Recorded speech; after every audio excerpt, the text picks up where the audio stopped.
বিসমিল্লাহিররহমানিররহিম।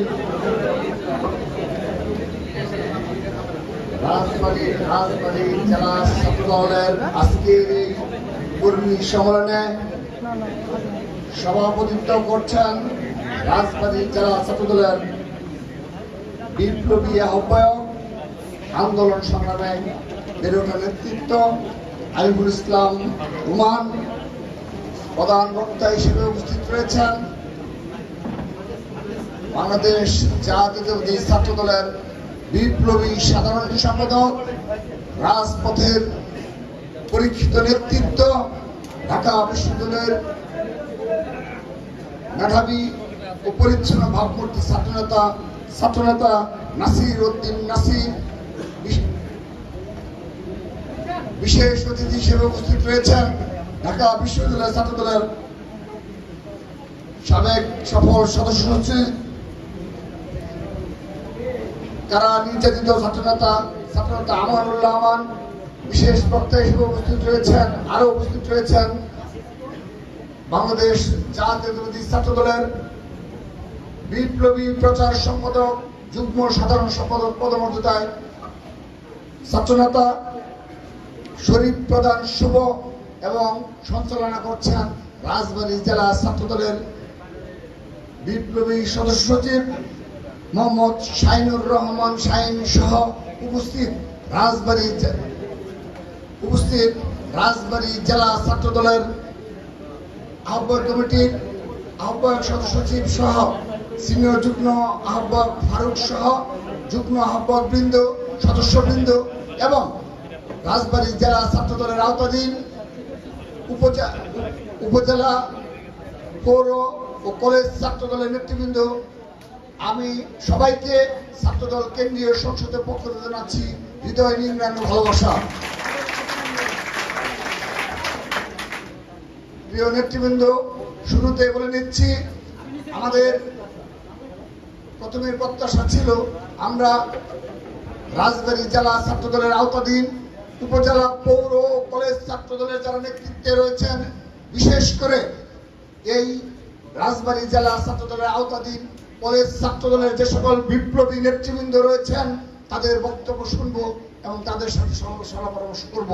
কিন্তু সত্যিকার অর্থে এই বিএনপির পার্টি অফিস খুবই ভালো জায়গায় রয়েছে, কিন্তু এটি আসলে খুবই একটি ছোট জায়গা হওয়ার কারণে আমরা বেশ কিছু অনাকাঙ্ক্ষিত পরিস্থিতি সৃষ্টি হয়েছি এবং সেই দৃশ্য অবলম্বন করেছি।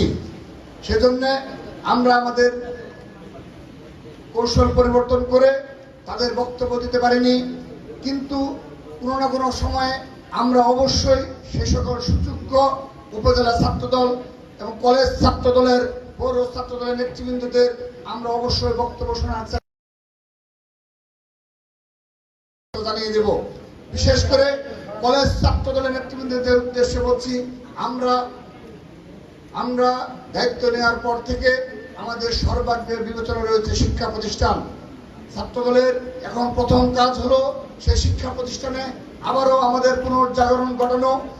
যেভাবে সারা দেশের আপামর জনসাধারণ এক এবং ঐক্যবদ্ধ রয়েছে, সাধারণ শিক্ষার্থীরা আমাদের প্রতি এবং দেশ জনাব তারেক রহমানের যে গণতন্ত্র পুনরুদ্ধার আন্দোলন, সেই গণতন্ত্র পুনরুদ্ধার প্রতি শতভাগ বিশ্বাস আস্থা রেখে তারা যতটুকু সম্ভব তাদের ভূমিকা পালন করে যাচ্ছে।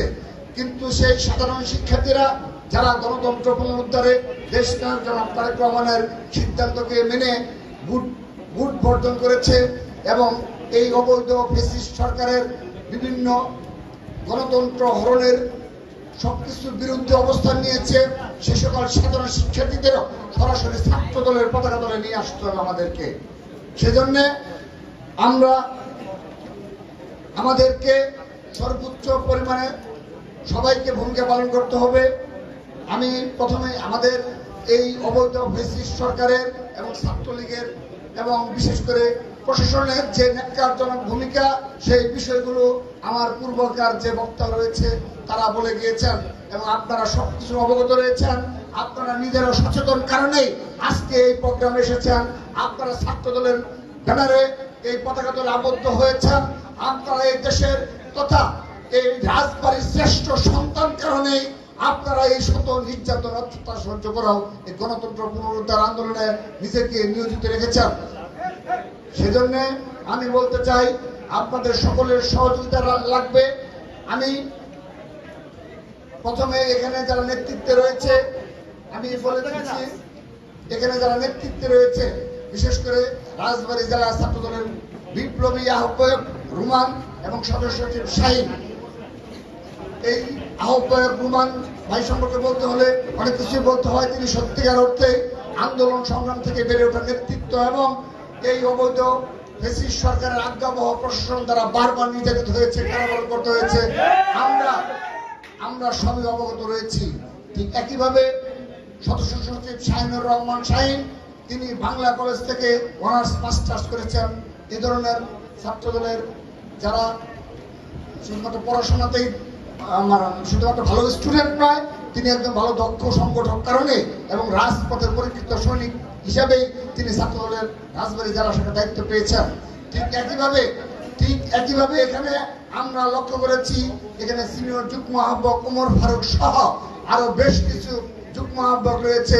তাদেরও এই রাজবাড়ী জেলা ছাত্র দলের আন্দোলন সংগ্রাম তথা এখানে সংগঠনের তাদেরও ব্যাপক ভূমিকা রয়েছে। তো আমরা সত্যিকার অর্থে আমরা এখন এই বিষয়গুলো পর্যালোচনা করে আমরা আমাদের ঢাকায় যাওয়ার পর আমি এবং সাধারণ সম্পাদক সহ কেন্দ্রীয় ছাত্রদল আমরা কিছু সিদ্ধান্ত নেব। রাজবাড়ী জেলা ছাত্রদল নিয়ে আমরা বেশ কিছু তাৎপর্যপূর্ণ সিদ্ধান্ত নেব, যে সিদ্ধান্তের মাধ্যমে শুধুমাত্র আহ্বায়ক সদস্য সিনিয়র যুগ্ম আহ্বায়ক নয়, অপরাপর যে সকল যুগ্ম আহ্বায়ক যাদের বিগত সময় ভূমিকা পালন করেছেন, 28 অক্টোবর পরে ভূমিকা পালন করেছেন এবং সকল আন্দোলনের ভূমিকা পালন করে থাকেন, আমরা যদি সে বিষয়ে সুনিশ্চিত হয়ে থাকি আমরা কথা দিয়ে যাচ্ছি আপনাদের সেই ভূমিকা যথাযথ।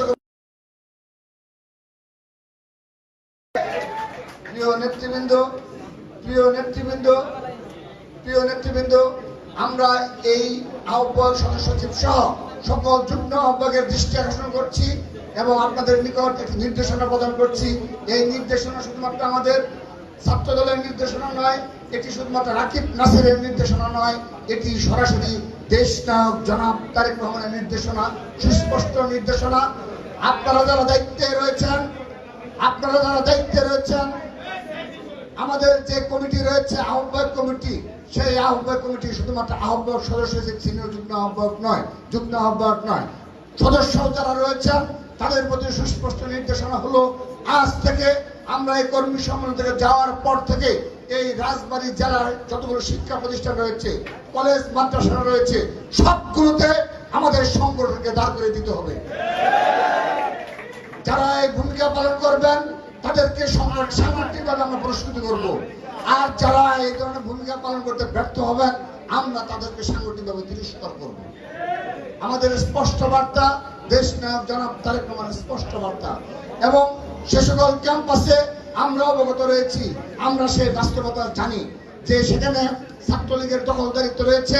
সেখানে শুধুমাত্র ছাত্রলীগ নয়, আওয়ামী লীগের লেবাসদারি কিছু আমরা সেটা অবগত রয়েছি। সেই অবৈধ ফ্যাসিস্ট সরকারের ভোট চোরদের আজ্ঞাবহ সংগঠন ছাত্রলীগকে এই অবৈধ ফ্যাসিস্ট সরকারের সুবিধাভোগী কতিপয় প্রশাসনের সদস্যরা তাদের দ্বারা ন্যাক্কারজনক ভূমিকা পালন করে, কিন্তু শত বাধা বিপত্তি করে শত শত ছাত্র দলের নেতাকর্মী গুম খুন হওয়া সত্ত্বেও এই রাজবাড়ী জেলা ছাত্র দলে আপনারা যেভাবে হাজার হাজার ছাত্র দলের নেতাকর্মীরা ছাত্র দলকে ভালোবেসে ছাত্র দলের পতাকা দলে এসেছেন, ঠিক একইভাবে সেই ছাত্রলীগের হায়নাদের মোকাবেলা করে আপনাদের রাজবাড়ির শিক্ষা প্রতিষ্ঠানে ছাত্র দলের অবস্থানকে সুনিশ্চিত করতেই হবে। প্রিয় নেতৃবৃন্দ, আমি আবারও বলছি, রাজবাড়ী জেলা ছাত্র দলের আওতাধীন সকল শিক্ষা প্রতিষ্ঠান, কলেজ, মাদ্রাসাতে আজ থেকে আপনারা কাজ শুরু করবেন। আমরা নির্দেশনা দিয়ে গেলাম, কাজ শুরু করবেন। সেখানে ধীরস্থিরভাবে যে সকল সাধারণ শিক্ষার্থী রয়েছে তাদের মাঝে জনপ্রিয় যে সকল ছাত্র নেতা রয়েছে তাদেরকে মূল্যায়ন করবেন এবং সেখানে সংগঠনকে সাংগঠনিক ভিত্তিকে আরো বেশি বেগবান এবং মজবুত ভিত্তি দাঁড় করাবেন। প্রিয় নেতৃবৃন্দ, আমি আজকে যেহেতু নামাজ রয়েছে এবং আপনারা দীর্ঘক্ষণ আমাদের কেন্দ্রীয় সংসদে কিছু গুরুত্বপূর্ণ বক্তব্য শুনেছেন, সেই বাস্তবায়ন শুধু বলতে চাই, শুধু একটি বিষয় আশ্বস্ত করে যেতে চাই, বিগত 28 অক্টোবরে সহ বিগত 15 বছরে আমরা বারবারই হাসিনা পতনের সর্বশেষ আন্দোলনে পৌঁছে গিয়েছিলাম। আমরা সাধারণ জনগণের হৃদয়ে স্থান করে নিয়েছি, আমরা সাধারণ শিক্ষার্থীদের হৃদয়ে স্থান করে নিয়েছি। সাধারণ শিক্ষার্থীরা তথা এই দেশের সচেতন নাগরিক সকল দেশপ্রেমে উদ্ভূত নাগরিকরা এই শুধুমাত্র ছাত্রদল নয়, বিএনপি সকল সিদ্ধান্তের প্রতি তারা একাত্মতা ঘোষণা করে। সেই বাস্তবতায় আমি আপনাদের নিকট অঙ্গীকার করে যাচ্ছি, সেই 28 অক্টোবরের বাস্তবতায় সর্বশেষ পতন আন্দোলনের হয়তো আমরা হাসিনার পতন ঘটাতে পারিনি, কিন্তু পতন অতি সন্নিকটে ঘটবে। এই দেশে গণতন্ত্র পুনরুদ্ধার হবেই হবে হবেই হবে ইনশাআল্লাহ। ছাত্রদল আবারও নবরূপে জাগ্রত হচ্ছে। আমরা সারা দেশে আমাদের সংগঠন গতিশীল করছি। ঢাকা বিশ্ববিদ্যালয় সহ ঢাকার সকল শিক্ষা প্রতিষ্ঠানে ছাত্রদল তার অবাধ যে বিচরণ সেটি অবশ্যই নিশ্চিত করবে ইনশাআল্লাহ। প্রিয় নেতৃবৃন্দ, ঢাকা বিশ্ববিদ্যালয় সহ ঢাকার রাজপথে যেদিন ছাত্রদল এই অবৈধ ফ্যাসিস্টের বিরুদ্ধে এক দফার পতনের আন্দোলনের রাজপথে থাকবে, সেদিন আপনারা ছাত্রদলের ব্যানারে এই রাজবাড়িকে অচল করে দিবেন। আপনাদের নিকট সেই প্রত্যাশা রাখছি। আমি বিশ্বাস করি যে নেতৃত্ব আমাদের রয়েছে, অবশ্যই তারা সফলকাম হবে ইনশাআল্লাহ। প্রিয় নেতৃবৃন্দ, এখানে আজকে যে অনাকাঙ্ক্ষিত পরিস্থিতি সৃষ্টি হয়েছে এবং শিক্ষা প্রতিষ্ঠানগুলোতে, সেই বিষয়ে আমাদের কিছু নির্দেশনা থাকবে এবং শিক্ষা প্রতিষ্ঠানগুলোতে সংগঠনের সাংগঠনিক ভিত্তি দাঁড় করানোর জন্য আমি এবং সাধারণ সম্পাদক এই কর্মী সমিতি ঘোষণা দিয়ে যাচ্ছি। আগামী রবিবার এই রাজবাড়ী জেলা ছাত্রদলের সুপার 5কে নয়াপল্টনের কেন্দ্রীয় কার্যালয়ে আপনারা উপস্থিত হয়ে আপনারা ব্যাখ্যা প্রদান করে আসবেন। তো সেখানে আমরা এই বিশৃঙ্খলা পরিস্থিতির সমাধান করে দেব এবং শুধু তাই নয়, শিক্ষা প্রতিষ্ঠানগুলোতে কিভাবে নতুন নেতৃত্বের মাধ্যমে কলেজ এবং মাদ্রাসায় আমাদের সাংগঠনিক ভিত্তি আরো বেশি মজবুত করা যায় সেই বিষয়ে আমরা আহ্বায়ক কমিটির সম্মানিত নেতৃবৃন্দদের অবহিত করব, সেই প্রত্যাশা ব্যক্ত করে এবং আবারও এই রাজবাড়িতে ইনশাআল্লাহ আপনাদের নেতৃত্বে আমরা বাংলাদেশের গণতন্ত্র পুনরুদ্ধারের পর এই রাজবাড়ির মাটিতে এসে আমরা বিজয় মিছিল করবো আপনাদের নিয়ে ইনশাআল্লাহ। সেই আশাবাদ প্রত্যয় ব্যক্ত করে এখান থেকে বিদায় নিচ্ছি। সবাইকে ধন্যবাদ। আবারও দেখা হবে ইনশাআল্লাহ। বাংলাদেশ জিন্দাবাদ, বাংলাদেশ জাতীয়